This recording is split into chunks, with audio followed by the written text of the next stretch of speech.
Hi everyone, my name's Anne-Marie. Welcome to this Christmas card making project. We're going to use lots of Anna Griffin goodies to make a gorgeous ornate Christmas card.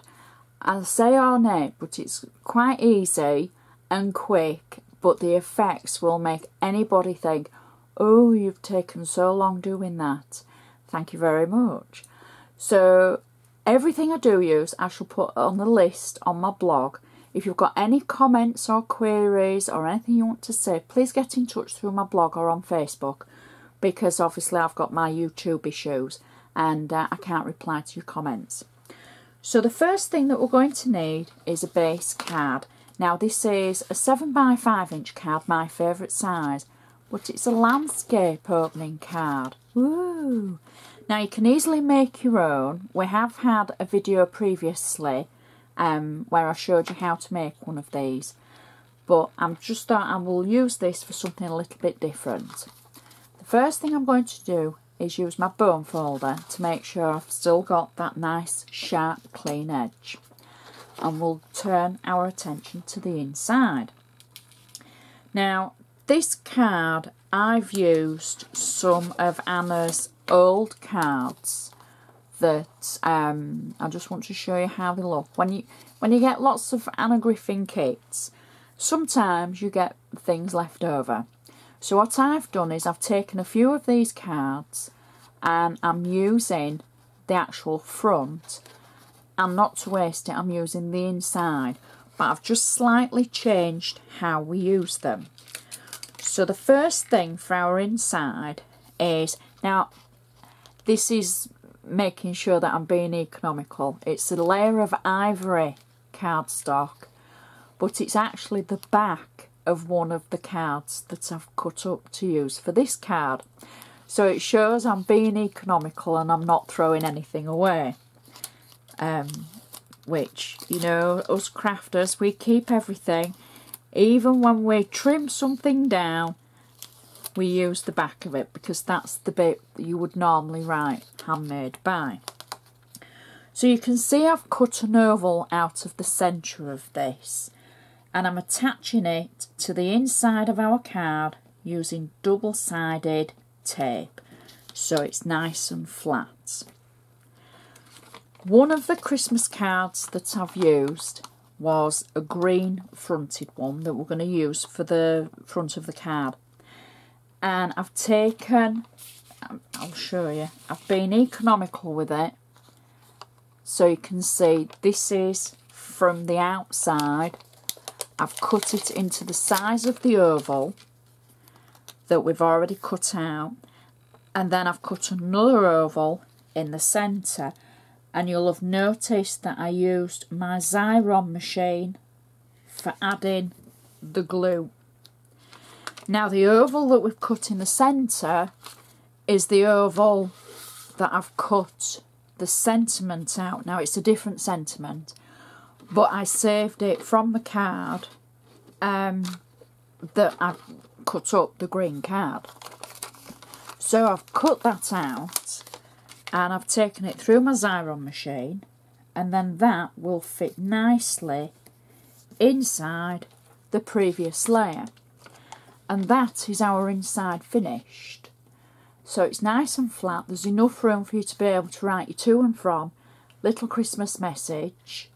You know, good luck for 2018, or for whenever you make it. And that will match perfectly to the front of our card. Now I'm just going to use my bone folder again to make sure we've still got that nice sharp score.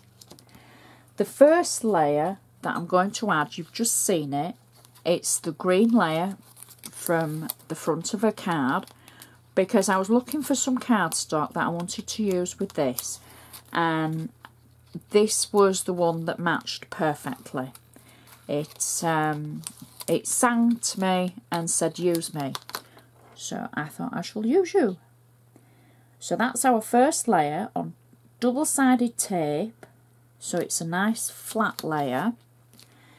Our next layer is again from the front of a card, so it's like this one, and I've just trimmed the front off. It's on double-sided tape. and we can just add this on top of our previous layer like that. So now we've got that matte and layered look, and you would never know I'd taken the oval out of the centre. Next, I've used silver mirror cardstock, and I've used one of Anna's Ornate frame dies. Now I know these aren't Christmassy, but look, it looks Christmassy now. So that just opens a whole new door for using your dies and your frames if you use it with mirror shiny cardstock, and try it, because then you can use them for Christmas as well as throughout the year, because they just bode so well to the mirror cardstock. Now I know Anna's got some mirror cardstock that she's had across the pond. Maybe, you know, we'll get it in the UK at some point. I've just used a general one. But even using a general one, look at the embossing that it's picked up when I've embossed the frame. That is so pretty. Now unfortunately we're going to cover that up, but I just wanted to point it out for the detail that you get from Anna's dies. So I'm just going to add this to the front of our card, and I've just added a little bit of tape underneath it, just enough to hold it, and I can press it down. So next, this is the ornate section. What I've done is I've used Anna's fretwork dies 1. I've cut out the die in the mirror cardstock again and embossed it, and then I've cut it out again in the red metallic cardstock from Anna, and I've pieced it together. Now inlaying it was very easy. I added tape on the back to capture each of the sections, and now I've got double-sided foam on it because I want it to stand up proud over our previous layer. Just got a little bit of tape hanging out there. There we go. Now the inlaying, I did a how-to video a while back about inlaying and how you do that simply. So now all of a sudden that just looks so Christmassy.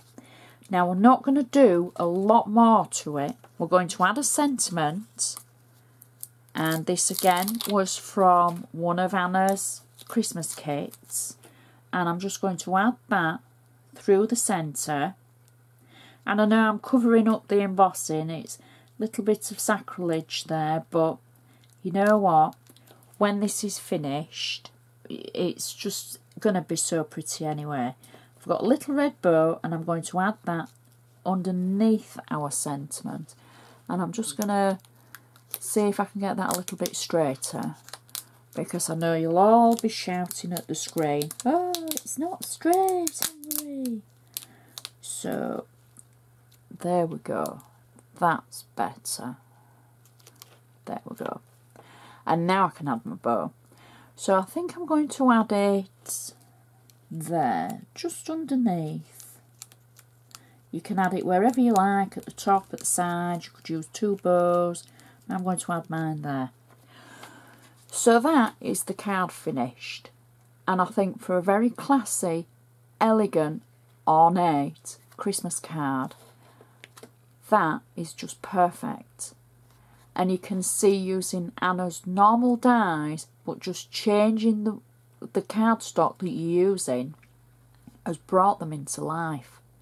So using the ornate dies and the fretwork one, just with that mirror cardstock, and then 2 layers from previous card kits past, has just made that stunning. It will fit in a normal envelope because you haven't got a lot of height. You've just got 2 layers, one from one of your frames and one from your sentiment. It's going to stand up nicely, and believe me, that will go on a mantelpiece because it's going to catch the light and everybody's eye when they walk in a room. So I hope that's given you a little bit of an idea. Even an idea to try using your dies with different kinds of cardstock, trying to use them for other things than what they're meant for, as it were. so you can use them all through the year. Check out my blog for there's so many other different projects. If you've enjoyed this video, please give it the thumbs up. Please share it with your crafty friends. And I'd just like to say thank you for watching, and I'll see you next time.